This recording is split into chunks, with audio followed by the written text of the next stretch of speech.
네, 더불어민주당 표창원 의원이 자신의 SNS에 박근혜 대통령 탄핵 찬반 의원 명단을 올려 논란이 되고 있습니다. 이 명단에는 표 의원이 자체적으로 의원의 성향을 판단해서 분류한 명단이기 때문인데요. 표 의원은 박 대통령에 대한 탄핵은 떳떳하게 소신을 밝혀야 할 문제라면서 명단 게재를 강행하고 있지만 여기에 이름을 올린 새누리당 의원들은 불쾌감을 가지지 못하고 있습니다. 네. 얄팍하고 경박한 편가르기라는 건데요. 이 때문에 오늘 국회 안전행정위원회 전체 회의에서는 새누리당 의원들과 표 의원 사이에 고성과 막말이 오가기도 했습니다. 표 의원의 명단 공개 어떻게 봐야 할까요? 전문가들과 이야기 나눠보도록 하겠습니다. 예, 류지연 앵커가 전에 준 그대로입니다. 이거 어떻게 봐야 됩니까? 예? 이게 보니까요. 예. 세 분류했네요. 주저하는 의원, 예. 반대하는 의원, 불참으로 확실시되는 의원 그랬는데요. 사실 이제 국회의원 개인은 표결 전에는 의사결정을 어떻게 할지 모르잖아요. 그리고 또 국회의원은 어떻게 보면 개인이 아니니까 그래서 이제 확정적으로 표의원이 본인의 생각으로 적어도 한 번씩 전화를 걸어가지고 본인을 상대로 확인해 본 게 아닌 상태에서 이거를 올리면 여기에 올라간 사람들은 어떤 면에서는 지금 불참이나 주저하는 사람은 살생부도 될 수 있어요, 이 시기에. 그런데 이거를 교 의원이 임의로 이렇게 올리는 거는 새벽 상당히 3시까지 문제가 있죠. 이게. 새벽 3시까지 전화 받았다는 그러니까요. 예. 예.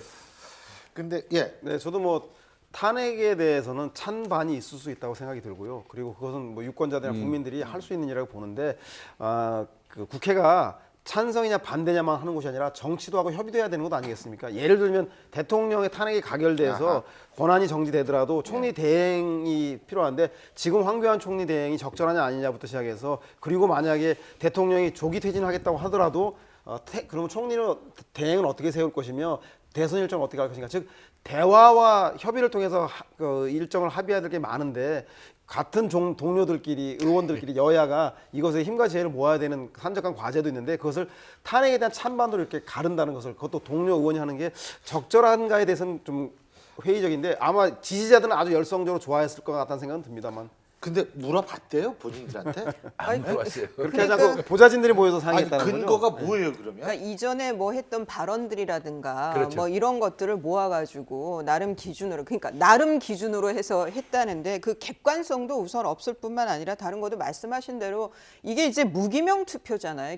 기본적으로 이게 탄핵 소추의 의결을 할 때 무기명이거든요. 그렇죠. 그러면 그 헌법 정신이 무기명인데 그걸 굳이 이렇게 본인의 객관적이도 않은 기준을 가지고 이렇게 밝히는 것도 부적절할 뿐만 아니라 동료 의원에 대한 저는 예의도 아니라고 생각을 합니다. 그리고 무엇보다도 저는 더민주당이 너무 안타까운 게 제가 앞에서 좀 언성을 높인 게 대안 세력으로서의 모습을 좀 보여줬으면 좋겠어요. 안 그래도 10월 26일 태블릿 PC 나온 이후로 불안하기 짝이 없고 정말 제 의뢰인들 이렇게 얘기를 들어보면 지금 하하 도급을 받는 건설업체들에서는 위에서 돈이 안 내려온다는 거예요. 결제가 안 된다는 거예요. 지금 사방에서 이 경제가 어려운 게 뭐 그 가시적이 막 피부로 느껴지는 분들이 너무 많거든요.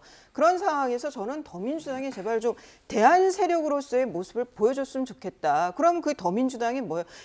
의원 개개인들이 다 책임감을 좀 가졌으면 좋겠는데 표창원 의원의 이 언행은 좀 저는 너무 가볍다는 생각이 듭니다. 이게 말미에요. 예.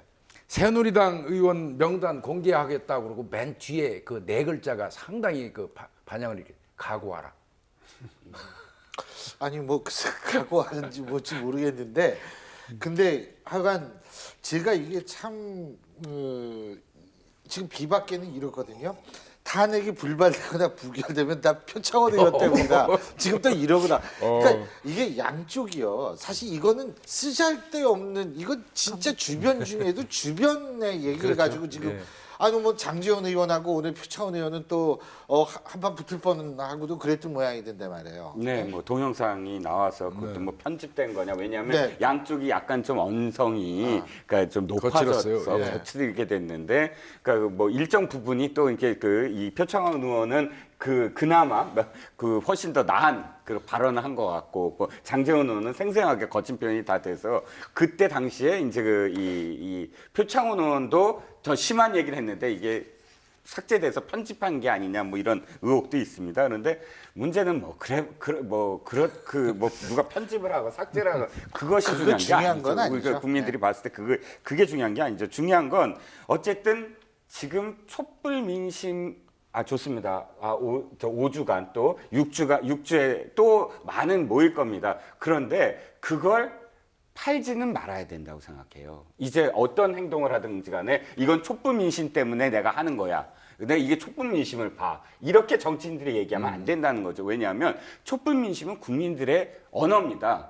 국민들의 행동에 그러니까 거기에 기반한 언어인데 정치인들은 사실은 정치적인 언어를 해야 돼요. 국민들의 어떤 촛불을 국회를 끌어와서 자신들의 정치적인 그런 어법으로 행동을 해야 되는 것이지 촛불을 그대로 국회 안으로 갖고 오면 그건 정치인이 아니라 그냥 국민들이 아닙니까? 그러니까 좀 달라져야죠. 서로 초선의 구분이 분기 돼야죠. 탱천이 제가 볼 때는 뭐 탄핵에 대한 찬반을 뜨겁게 달아오를 수도 있을 테지만 아까 말씀드린 그런 부작용도 있기 때문에 그 책임도 결과도 신중했어야죠. 그 표창원 의원이 오로지 져야 된다는 생각이 듭니다. 오늘 그 국회에서 보여준 건 거의 영화 말죽거리 잔혹사에 나오는 한 장면 같았어요. 뭐 나와라, 네, 뭐 옆에 또 여자 의원들은 또 그거 말리고 있고 정말 꼴불견이었던 모습이었어요. 그게 참 어쨌든 뭐 명예훼손 김 박사님 볼 때 지금 새누리당 쪽 의원들은 명예훼손과 구태여한다면 아울러 가능성은 국회 있습니다. 윤리위에서 근데 그런 한다 정도까지 그러는데, 가서는 안 되겠죠. 근데 저는 사실 이것도 문제예요.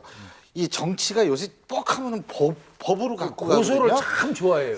예, 글쎄요. 예. 정치는 정치로 풀어야 되는데 또 그렇다고 해서 제가 볼 때 그런 부분도 있지만 표창원 의원의 어떤 그런 거 뭐 핵심 지지층은 굉장히 시원하다고 할지는 모르겠지만 객관적으로 본다면 지금은 모든 사람이 정말 신중하게 행동해야 할 때인데 좀 안타깝습니다.